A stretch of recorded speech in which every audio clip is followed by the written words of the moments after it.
Death Penalty Collaboration by Tamara Mellon, Jackson Jennings, and Adam Slinnon. Currently, there are 2,620 people scheduled for death in the United States.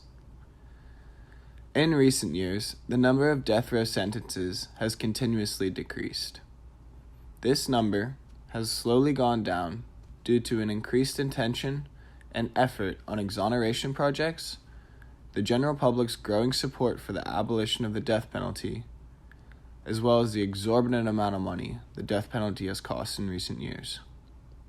The public is beginning to understand some of the injustices these inmates face, especially those from impoverished backgrounds. The table below illustrates a great example on how public attitudes are beginning to shift away from capital punishment. Minorities also receive death at a much higher rate, highlighting further injustice.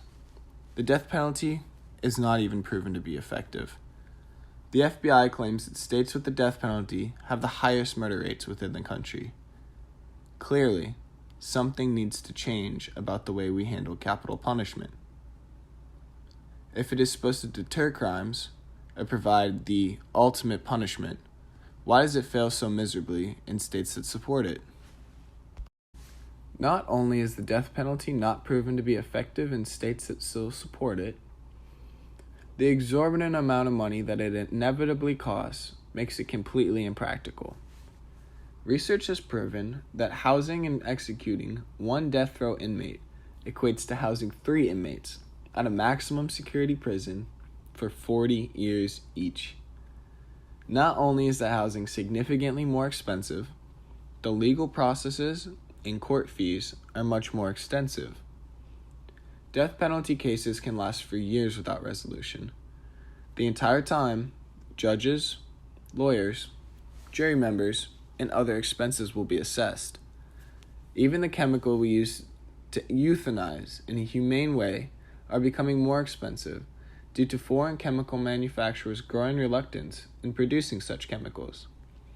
In the past, a firing squad or electrocution was a fairly simple and cost-effective option. In our nation's attempt to treat death in a civilized manner, we have inadvertently raised the price of death exponentially. Additionally, post-mortem exonerations and other various botched procedures stemming from improper euthanasia techniques can cause the government and court systems even more money.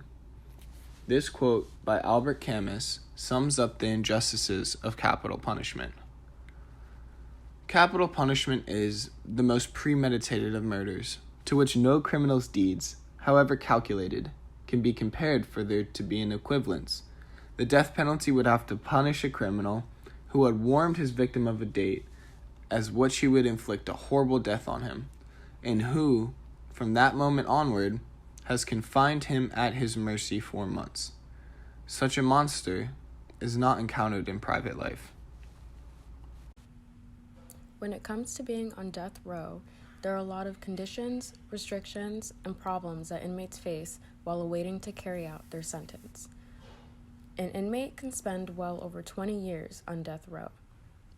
The longest time spent on death row in the United States was 45 years, the inmate being Norman Parker, who ended up passing away of natural causes in 2012 while awaiting his execution in Florida. The conditions that inmates endure is one of the arguments used to build a case against the death penalty, as it is seen as inhumane. The cells are 6 feet long, 9 feet wide, and 9.5 feet high, according to the Florida Department of Corrections. Inmates are held in their cells for 23 hours a day. The remaining hour is used for exercise, visitation, and/or showering. In addition, they are not allowed to have air conditioning in their cells. All of these conditions and regulations in regards to housing for the death row inmates, it is often said that it violates the 8th Amendment, as forcing people to live in those conditions is a cruel and unusual punishment. Some even say it's torture. With strict confinement comes a lack of opportunities such as being a part of education and employment programs.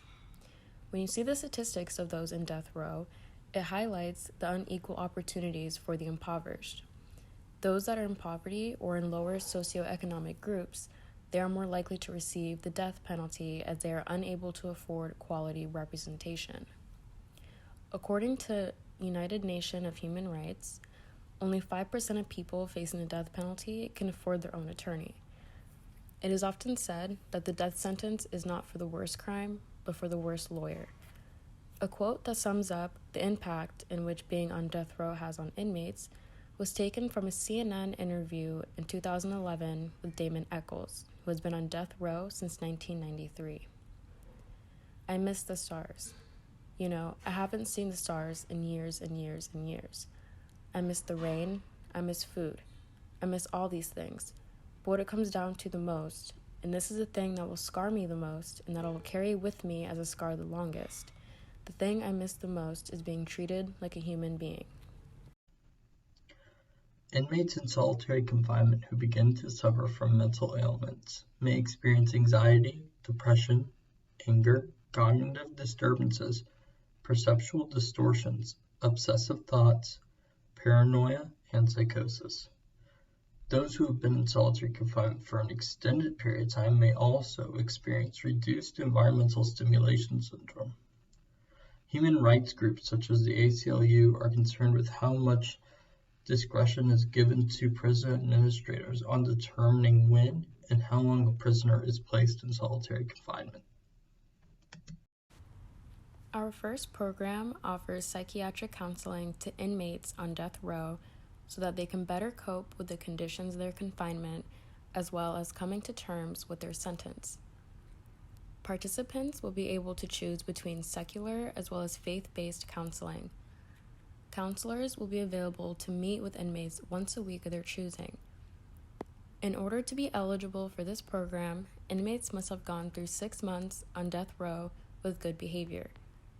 In the case that the inmate misbehaves, their participation in the program will be revoked pending another 6 months of good behavior. Depending on the severity of the misconduct, such as attacking staff, their participation of the program will be revoked permanently.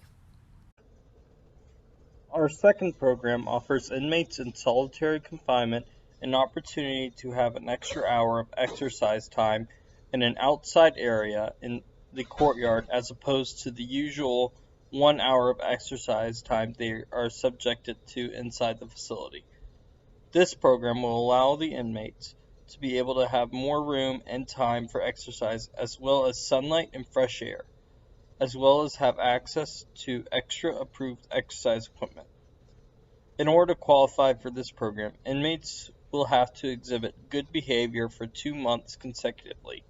Should an inmate misbehave, access to the program will be revoked, but can be restated after a period of time that is determinate on the severity of the offense, but must exceed 2 months. It is hoped that the extra hour of exercise time, as well as access to sunlight and fresh air, will help curb the occurrence of mental health issues among those in solitary confinement. Our final program offers end-of-life support counseling for those who want to actively seek out faith while on death row. While there are some programs that exist for these inmates, they are few and far between and often do not provide the support that these individuals require. Our final program would entail weekly or bi-weekly meetings between a member of the faith and an inmate on death row. We really want to keep these meetings individualized so the inmates feel free to speak their mind without fear of persecution from others. Towards their execution date, these meetings will become more frequent as to limit the amount of stress an inmate is experiencing. Additional support from faith members would be welcome and expected.